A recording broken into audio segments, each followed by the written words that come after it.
NewJeans chose a new name? But what does this mean for the upcoming court case? And what would you do if your friend stole your one and only opportunity to speak to one of your favorite idols? All that and so much more on today's episode of Totally Legit K-pop News with me, Angelina. So if you're interested, please keep on watching. Don't forget to like, comment, and share this video with friends you don't have. But without further ado, let's get into today's K-pop news. So you might have noticed last night that NewJeans Instagram account that used to be called Jeans for Free was renamed to NJZ_official, prompting people to suspect that they changed their name. And now Honey had previously released something kind of saying, you know, something is coming tomorrow, which would have been yesterday, but you get the gist, okay? So that something was their name change. And again, previously they had asked on that Instagram account suggestions for their new name. I wonder if anybody came up with NJZ. So with this new Instagram account handle, we saw all these pictures that they uploaded. As we can see, the NJZ in the background of it all. Let's take a look at some of these pictures, okay? Let me zoom in a little bit because it's a little... Here we have it. The red contacts.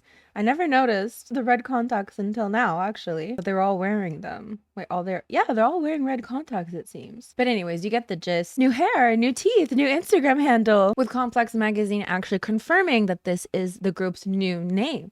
Minji, Honey, Danielle, Hidden, and Hin's new group name, NJZ.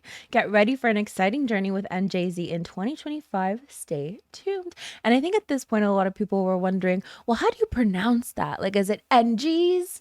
NJZ? Well, we're about to find out because NewJeans have been doing a lot of press after the announcement of their new name, and they haven't shied away from talking about Hybe and or Ador, perhaps not mentioning them specifically by name, but I'll show you that as well. But first, this is K-pop, and as you can see, there's like this metal type font in the background, and some people are saying it's reminiscent of aespa, and I think, you know, saying that is not a crime. It's definitely not a crime, but it'd be curious to see if this results in a drumroll please, Fan War Friday. But today is Friday, historically a day of peace, so I'm just not picturing it for today. But tomorrow, all bets are off. Now, I did actually make a short about their name change, so let's read some of the comments. I was thinking it was odd that Ador hadn't already copyrighted that abbreviation, but quickly realized their official abbreviation had been NWJS. It's a good enough name and easy to link this name to their previous one, so it's not confusing for people.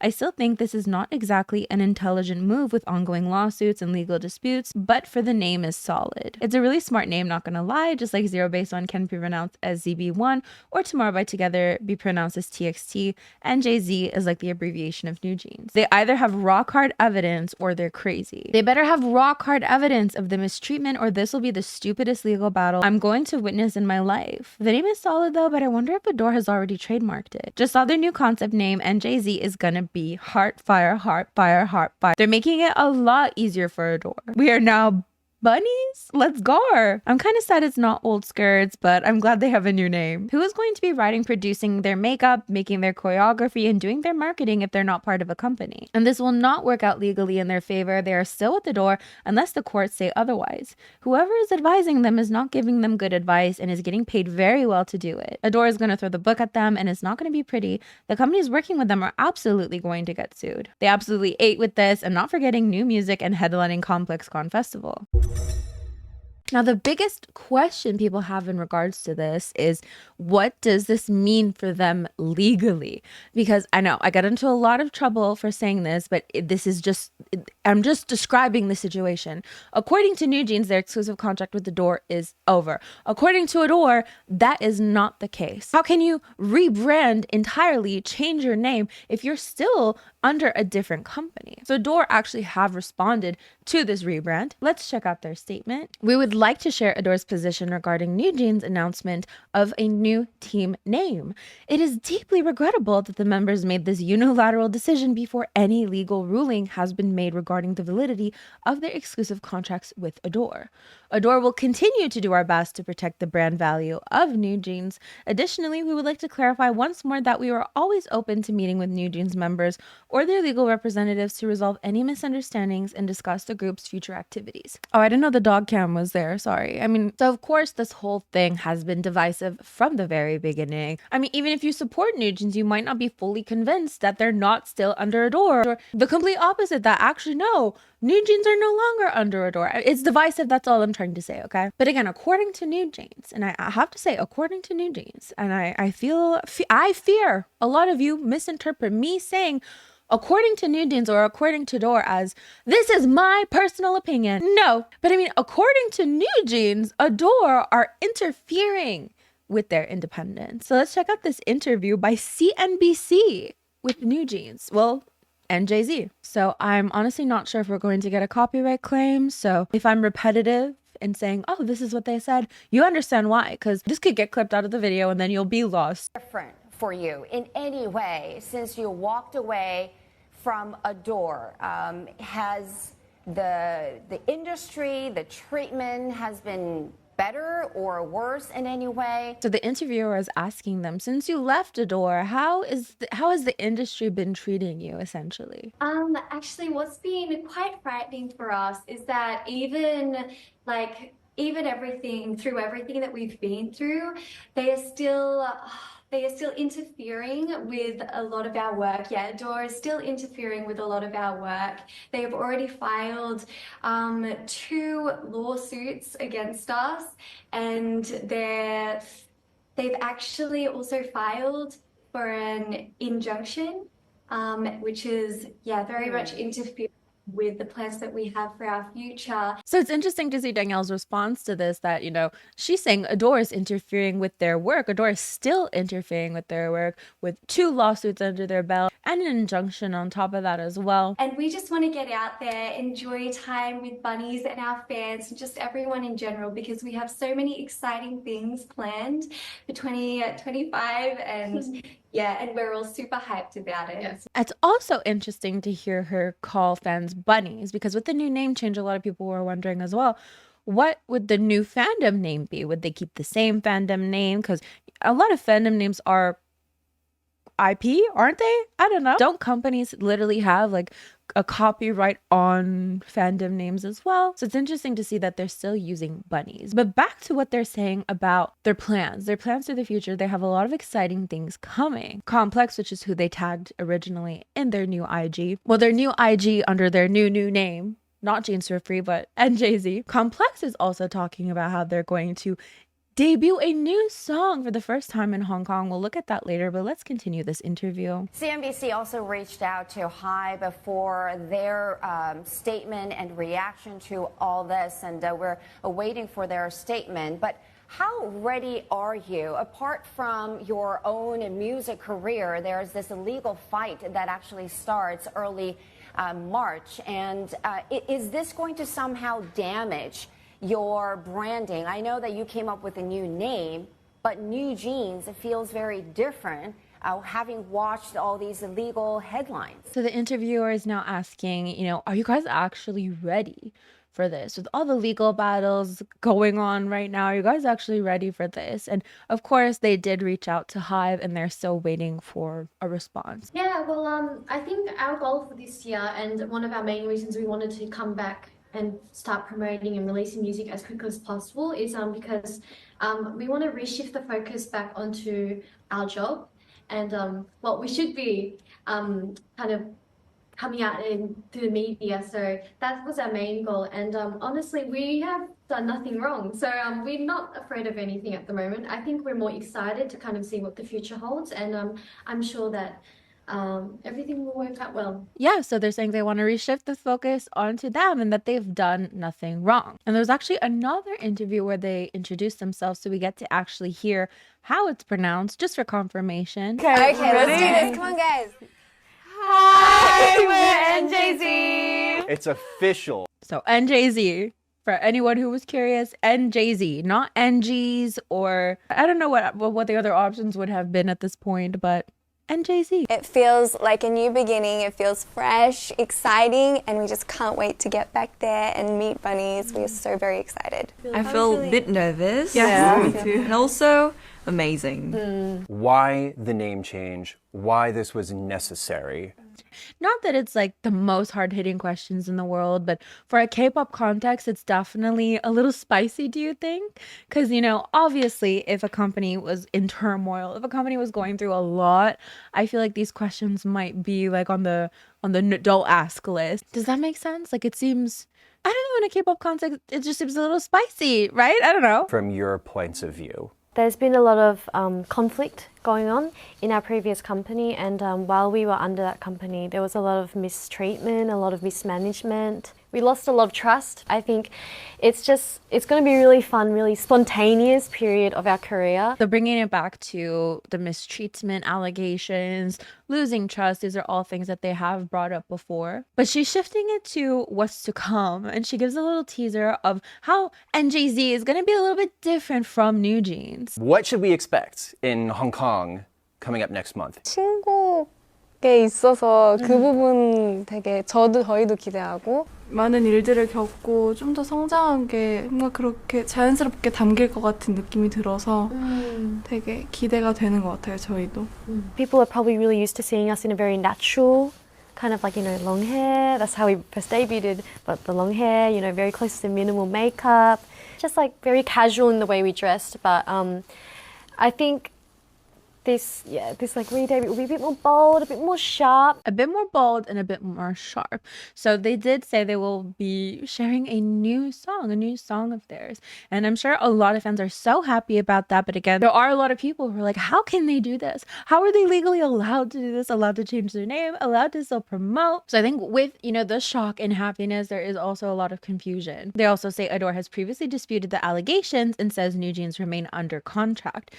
Of course, as we've mentioned a bunch of times, the label did not immediately respond to CNN's request for a comment. So we have CNBC, CNN, some pretty big interviews here coming from NJZ. And of course, even before they changed their name, they were just going under their own names, Minji, Honey, Danielle, Hidden in Hand. And their brands, like the brands that they were collaborating with as well, seemed to, a lot of fans were pointing out, seemed to stop using the name NewJeans as well. Again, just like adding to the confusion, how are brands on board with this as well? How is this possible? I think a lot of people are wondering. Because again, even as CNN wrote at the end of the video, Ador is disputing these claims, and Ador says they're still under contract. But yes, it seems NJZ are going to Complex Con Hong Kong 2025 as headliners, where they will indeed debut a new song. Never before heard music. We're thrilled to be stepping onto the stage for the first time as NJZ and share something new with everyone. It's a big moment for us, and we can't wait for fans to be part of this journey with us and show the world our new music that we have been eagerly waiting to share. So I did want to discuss this a little bit, because they're basically saying they have a bit of a new look in terms of what they debuted with as NewJeans, long natural hair. I wonder about intellectual property rights and so on. Of course, as we clearly see, they can't use the name NewJeans anymore. Would that also extend to their previous concept? Would they no longer be allowed to use their previous, 5th gen core back to basics? Sorry, I was getting attitude through text. A bit uncalled for. But what was I saying? Yeah, I wonder, if it extends further beyond just the name, but even like the concept as well. Because why the concept change? Of course, it's not a crime to change your concept. But is there maybe a deeper meaning behind that? What do you think? Do you think it extends beyond that? I mean, I just had a different thought. I'm not going to say it, but maybe not. Maybe it's just for fun at the end of the day. But I digress. So with all that said, let me know what you think of this, what you think of the name change, how you think, if you think this would affect them legally, if you're on board with NewJeans is out of Ador, or if you're on the other side that no, they clearly still are under Ador. What do you think the outcome of all this is going to be? Let me know your thoughts down in the comments, of course. So there's another topic that I wanted to talk about today, a little scenario, if you will. We talked about it in yesterday's video, but it was more of like a one-off thing. We looked at it really quickly. I thought we could look at more responses and so on and give you the question of what you would do in this situation. So essentially, these friends went to see Ateez together. What else do friends do? So it seems one of the members handed his mic to a girl in the crowd, and it seems she was Minky biased. So here we have it. During some concerts, edits, Ateez hands a mic to let a fan choose the next Ateez member who will introduce the next song. But then this girl has the mic and her friend just takes the mic out of her hand. And you know, that's one thing, but that is not the end of this whole situation. Let me show you. So here you can see she just takes the mic away from her friend. And here's the rest of the video. Oh my god, hello, hi. You guys are all handsome. Thank you. Talented. What is happening here? Oh my god! Oh my god, rude! Yeah, I'm here, it's Leon. Okay, so the first thing is she takes the mic from her friend. The second thing is her friend is trying to say Mingy to introduce the next song, and she literally puts her hand in her... Oh, well, thanks for subscribing. She literally puts her hand in her friend's face like, no.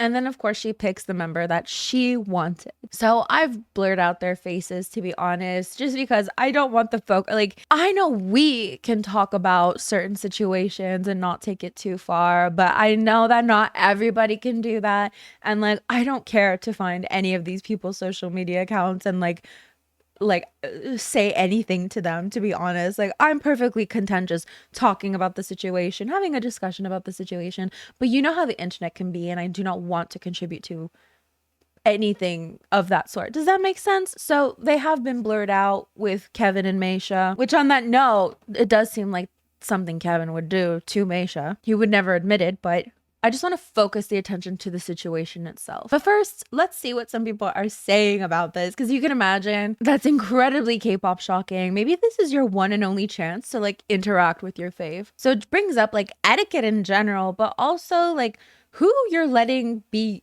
friends with you.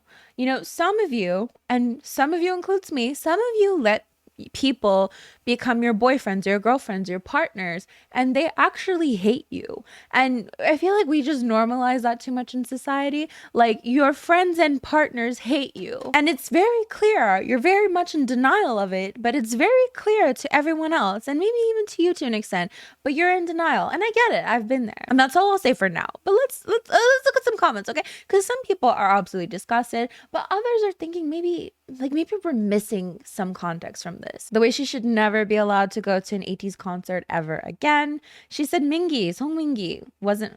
Wait, what? Okay, well, I didn't hear that. I didn't hear that personally, but OMG, wait, she's horrible. Actually, wow, I didn't notice at all. Yesterday, the girl who got the mic first had a Mingy banner, so Mingy chose her. And then when the girl snatched the mic, she still tried to say Mingy, but weird girl chose Uyong. Damn, that's messy. Let me see if I can see a banner.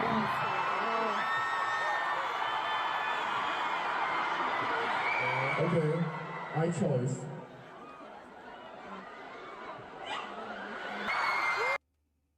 I can literally see the min in the heart. Oh my god. Okay, well, let's see. I mean, I'm more than willing to admit to change my opinion if we're missing something here. Do you know what I mean? I honestly think it's a misunderstanding. As you can see in the beginning, she asks who of the two was supposed to get it, but then after, when her friend said Mingy, I thought her reaction was, didn't she point between her and the other girl to confirm it's her, or am I seeing this wrong? I mean, let's check it out. If she's like,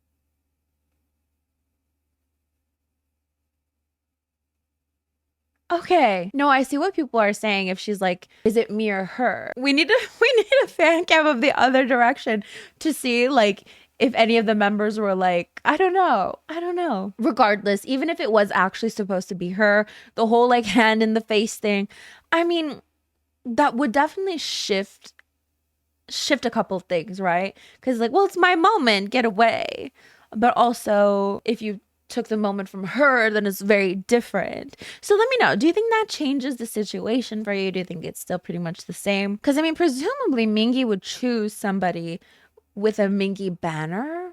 Do you know what I mean? So it's like, would he go out of his way to pick someone who would be like, JK, can I have Uyong instead? Not that I think idols care too. Obviously I can't speak for idols. I don't think they're like fighting tooth and nail about who likes them more. Like if somebody doesn't pick them, like I don't think they're like crying at night about it. I mean, maybe they are. I feel like I would. So I take it back. But But there's a lot going on in the situation. But back to friends and partners that hate you. If the situation is really as we see it, like if it really is, her friend stole the mic from her and was just giving her so much like attitude and just trying to purposely steal her moment, the whole shebang. I mean, I always want to give people the benefit of the doubt. I really don't think that's a great friend. I mean, I think it's like normal. It's so normal to be jealous in a situation like that. Like I mentioned, this could be your one and only chance to talk to your favorite idols. Could be because a lot of you are going to a lot of concert styles, and I surprisingly don't care about that. Like you go to fan calls all the time, you do this, you do that. At the end of the day, like the company wants you to do that. The company is encouraging you to do that. The company wants you to do that. You're filling the company's pocket at the end of the day. They don't care. So I don't care. I'm not gonna like start crying for a company and being like, this girl is having so many fan calls and like it's terrible. I know that could be a discussion for another day though. Oh my god, because I feel like that's a little controversial. That's a little K-pop shocking of me to say, maybe, that I don't care that they're serial fan callers. I mean, think about it. Are you really gonna act shocked and surprised like the system isn't rigged to benefit people with money? But I digress. I would just so love to hear your thoughts about this in the comments below. So this next story is one that's being brought up in my comments quite a bit. It is 2NE1's Dara, and it seems that she told this story herself, that she had a potential interest in somebody when they were 14 and she was 19. And it seems that this was posted on her own YouTube channel. So this is before she debuted. It seems that a guy asked for her number and he was 14 years old. She was 19 years old. However, it seems that she lied about being 16 years old, actually. Now it says, although it is unclear whether she meant international or Korean age. I mean, I believe at the time, wasn't she in the Philippines? I'm pretty sure she was in the Philippines at the time. I mean, she didn't debut in 2NE1 until she was like 25, right? So surely she's talking about her career in the Philippines at this time. She then revealed that the only reason they stopped speaking was because Dara debuted during that time, and during her introductions, she had to reveal that she was 19 years old. So of course, a lot of fans are quite creeped out by this story. It doesn't matter if this happened 21 years ago or is a thing of the past. This is still so damn weird. Having that kind of mentality at 19, also Minzy thinking it's cute, disgusting. WTF, that's so messed up. I can't believe she's actually proud of it. That's actually a crime. Recounting this like it's something to be proud of, it's the tone deaf behavior for me. So I just want to check out the video. So yeah, this video is her going back to the Philippines and reminiscing about the past. Let's just see here what she's saying herself. 갑자기 미소년이 다가와서 번호를 물어보더라고. 어머, 근데 너무 귀여워가지고 내가 번호를 줬어. 14살이래. 근데 그때 내가 19살이거든? 19살. 딱 데뷔하기 직전. 근데 내가 뻥을 쳤어. 언제 또 보겠어? 이러고 나 16살이야. 이렇게 뻥을 치고 데이트를 몇 번 했지. 막 두더지 게임도 하고 막 완전 순수해. 농구 게임 이것도 하고 영화도 보고 막 이렇게 하다가 너무 귀엽네. 갑자기 내가 데뷔를 해서 방송에 나온 거지. 산다라 막 19세. 그래서 그 뒤로 이제 연락을 하지 않았는데 그 친구 사기 당했네. 엄청 밀었어요. 갑자기 내가 방송 나온 다음 날 스타가 돼서 모를 리가 없었거든. 그니까 14살에게 헌팅 당하다. A teenage love story revealed now, hit on by a 14-year-old. So of course, let me know your thoughts on this. But that is basically it for this video. Thank you guys so much for watching. Don't forget to like, comment, and share this video with friends you don't have. You can also follow me on Twitch on my second channel. I do live streams. We play Dress to Impress. We play Animal Crossing. We play a whole bunch of stuff. So go subscribe. I know some of you are not. But that's it for me. So I'll see you guys next time. Bye.